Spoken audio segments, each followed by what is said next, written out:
महानगर लखनऊ बहुत अच्छा संचालन भी करते हैं के तत्वावधान में आयोजित इस काव्य गोष्ठी के आयोजक मंडल में सर्वोपरि स्थान रखने वाले हमारे अभिभावक स्वरूप श्री निर्भय नारायण गुप्ता जी, क्योंकि हम आप लोगों के बीच आज पहली बार आए हैं, सभी लोगों को नाम से संबोधन करना संभव नहीं है, लेकिन जितने भी इस परिसर में सभी लोग बैठे हैं, सभी सम्मानित जनों को मेरा प्रणाम। अध्यक्षता कौन कर रहा है, संचालन कौन कर रहा है, समापन कौन करेगा, शुरुआत किसने की, ये मेरा बात का विषय है। जब ये समापन हो जाएगा तो मेरी शुरुआत होगी। ये मेरा कार्य क्षेत्र है, आपको पता है। क्योंकि हम अपने कार्य क्षेत्र में आमतौर पे, क्योंकि मैं पत्रकार हूँ, लेखनी से जुड़ा हूँ, आप लोग सरस्वती के प्रथम पुत्रों में आते हैं और जो छोड़ जाते हैं आप लोग, उसको समेटने के लिए हम लोगों को लगाया गया है। इसलिए हम रिश्ते में आपके छोटे भाई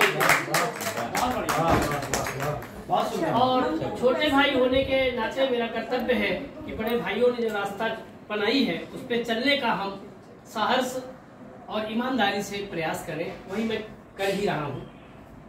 लेखनी के क्षेत्र से, क्योंकि आज सभी लोग, मेरी एक आदत भी है कि जब मैं परिचय देता हूँ या परिचय लेता हूँ तो मेरा परिचय लेने और देने का जो क्रम होता है वो धरातलीय होता है।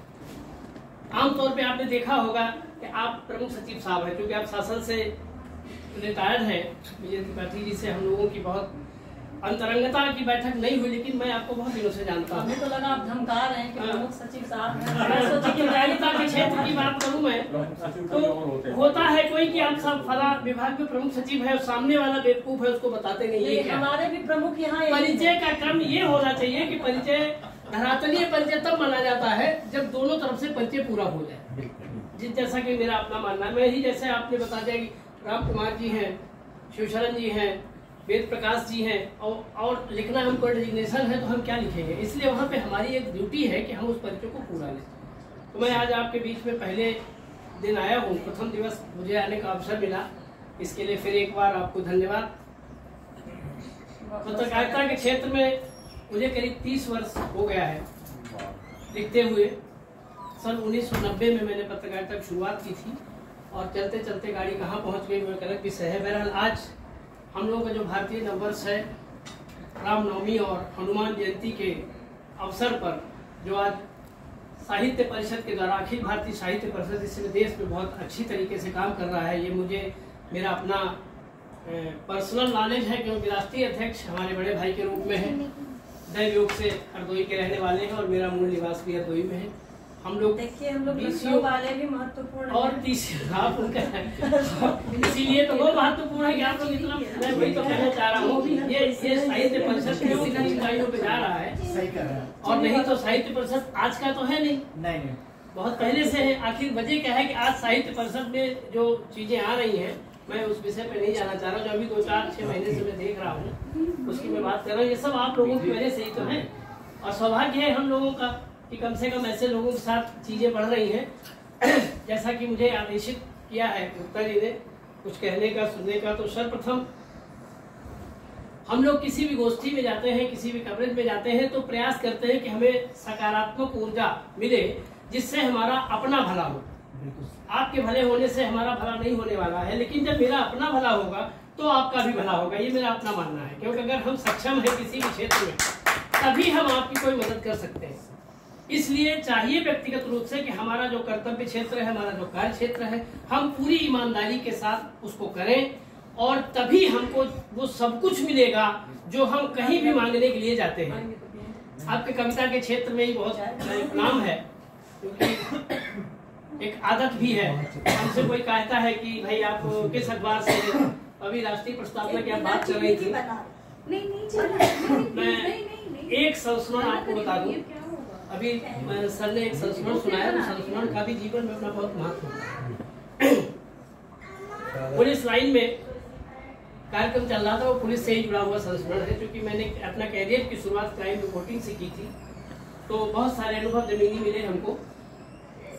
माननीय कैबिनेट मंत्री जी भाषण दे रहे थे, डीएम एसपी, जिनको हम लोग, क्षमा करिएगा आपके विषय पर टिप्पणी नहीं है, जिनको हम लोग सबसे बड़ा अफसर समझते हैं, वो जब कभी किसी अंगूठा छाप मंत्री के सामने जाते तो उनकी अफसरी करीब से देखने का मौका हम लोगों को बहुत बार मिलता है। मंत्री जी पढ़े लिखे थे, तो मैंने कहा कि कोई सज्जन मेरा परिचय करा रहे थे। मैं मंत्री जी के पिता से परिचित था, तो आप लोग समझ भी गए होंगे, मैं नाम नहीं लेना चाहता। वो भी साहित्यिक व्यक्ति हैं, उनसे मेरा अच्छा परिचय था, शासन से रिटायर हुए हैं। तो मैंने मंत्री से कहा कि आपने जो परिचय कराया है राष्ट्रीय प्रस्तावना का, क्योंकि आप चर्चा कर रहे थे प्रस्तावना की, तो महोदय मैं चाहता हूँ डिस्ट्रिक्ट मजिस्ट्रेट और एसपी मेरा मुंह देखने लगे, कभी पता नहीं क्या कह देंगे ये। हमने कहा केवल आप जो अभी सुना रहे थे पूरे 10,000 लोगों की भीड़ थी, और राष्ट्रीय प्रस्तावना ये वही नेशनल प्रेम्बुल है जिसको आप लोग पढ़ के सुनाते हो। क्या आपको राष्ट्रीय प्रस्तावना याद है? मंत्री जी की क्या स्थिति हुई होगी मैं व्यक्त नहीं कर सकता।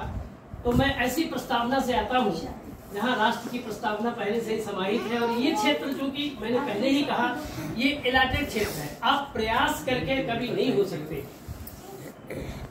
जब तक सरस्वती जी की असीम कृपा आपके ऊपर नहीं होगी तब तक आप कुछ भी हो जाइए, लेकिन आप कभी नहीं हो सकते। इस नाते आप सभी वाणी पुत्रों को मेरा प्रणाम। हम लोग मौके मौके पे आते रहते हैं, लेकिन एक चूंकि आज हम लोग राम जन्मोत्सव, हनुमान राम नवमी कोई जन्मोत्सव ही है, भगवान राम का हनुमान जी का जन्मोत्सव है, और नए वर्ष में आज पूरे देश में जो खुशहाल वातावरण इसलिए हो रहा है कि हमने अपने इष्ट को पहचानना शुरू कर दिया है, अपने इष्ट के प्रति समर्पण शुरू कर दिया है, उसके प्रति हमने अपना कार्य क्षेत्र शुरू कर दिया है। और फिर मैं वहीं पे आता हूँ कि जब मैं अपना कार्य अच्छी तरीके से करूंगा तभी दूसरे वाले का भी अच्छा लगेगा, और तब तक क्योंकि अपने मरने से ही स्वर्ग और अपने मरने से ही नर्क मिलता है, इसलिए हम लोग अपनी मजबूती को पकड़ते हुए अपने कार्य को करते हुए चलते हैं। मैं लिखने का शौक नहीं है, मुझे लिखता मैं गद्य में हूँ, लेकिन मैं पढ़ता पद्य में भी हूँ। अगर आपकी कोई इजाजत होगी तो मैं सुनी सुनाई बात को सुना सकता हूँ, बहुत स्पष्ट है। क्योंकि मैंने बताया आपको कि इस क्षेत्र में बहुत सारे ऐसे लोगों को मैं जानता हूँ, बहुत सारे लोगों के मैं करीब हूँ कि उनके बाबा ने पंक्तियां लिखी थी और पोते लोग अपनी मार्केट चला रहे हैं। आप सब लोग जानते हैं, मेरा किसी पे कोई टिप्पणी नहीं है, लेकिन मैं उस व्यवस्था से बिल्कुल अलग हूँ कि मैं जो सुनाऊंगा उसका नाम पहले हुआ नहीं सर, मैंने पहले ही कर लिया आपके, मैंने किसी का नाम नहीं लिया। दुनिया बहुत बड़ी है, लेकिन है बोल सब वहीं पे आते हैं। इन्हें भी वही सुनानी है, इसलिए उन्होंने पहले पूरा खाका खींच दिया। हाँ, अब आपका तो हाँ, लेकिन मैंने अपने आप को उस दायरे से अलग भी कर लिया है। मैं कभी किसी भी मंच पे दावा नहीं करता हूँ। नहीं कहेंगे थोड़ी सुनाएंगे तो बता के सुनाएंगे, इसलिए उन्होंने खाका खींच, लेकिन वो नहीं बताते हैं, वो नहीं बताते, ये कष्ट है। वो इसलिए नहीं बताते हैं कि मैं आपको अपना एक छोटा सा और 1 मिनट का मैं अपने क्षेत्र की बात कर रहा हूँ। कल्याण सिंह जी स्टेटमेंट दे रहे थे मंच पे, और मैं रिपोर्टर था उस समय, मतलब पीक था मेरा रिपोर्टिंग का। और अखबार आजकल आप जो विश्व का सबसे बड़ा अखबार कहते हैं, तो इस समय तो हमें अपने से अखबार से बड़ा कोई अखबार दिखाई नहीं देता। उस समय वो अखबार बड़ा हुआ करता था, और आज भी बड़ा है।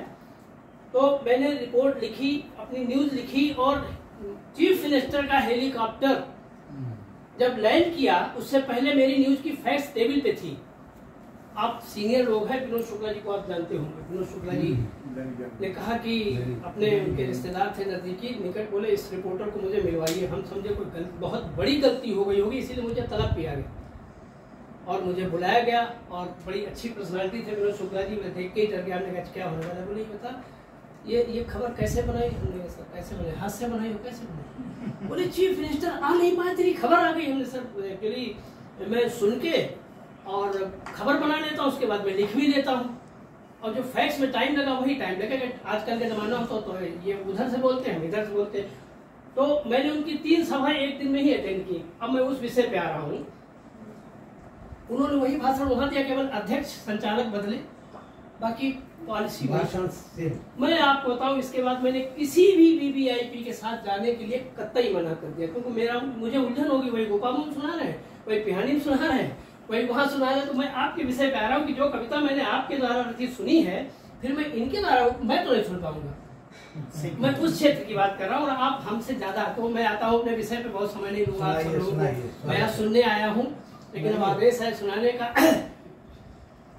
बहुत पहले मैंने रचना सुनी थी, फराज रामपुरी साहब की रचना है ये, आप लोगों ने शायद मंच पे जरूर सुनी होगी कि दस्त में पहुंच के एक दिन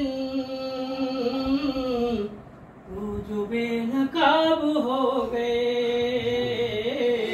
दस्त में पहुंच के एक दिन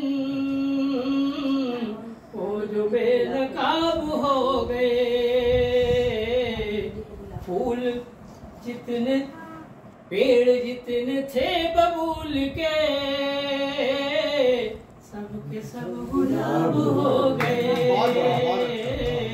पेड़ जितने थे बबूल के, सबके सब गुलाब हो गए। और आज के परिप्रेक्ष्य में देखा जाए तो जो हो रहा है, अभी तक भी यही था, पहले भी चीजें यही थी, लेकिन आखिर ये स्थितियां बदल क्यों गई? मुझे तो उससे ये प्रेरणा मिली है कि ताकते मुकाबला तो है, ज़रूरते मुकाबला नहीं। ताकते मुकाबला तो है, ज़रूरते मुकाबला नहीं। हम पे इसलिए जनाब के जुल्म बेहिसाब हो गए। हम पे इसलिए जनाब के जुल्म बेहिसाब हो गए। पेड़ जितने थे बबूल के, सब गुलाब हो गए।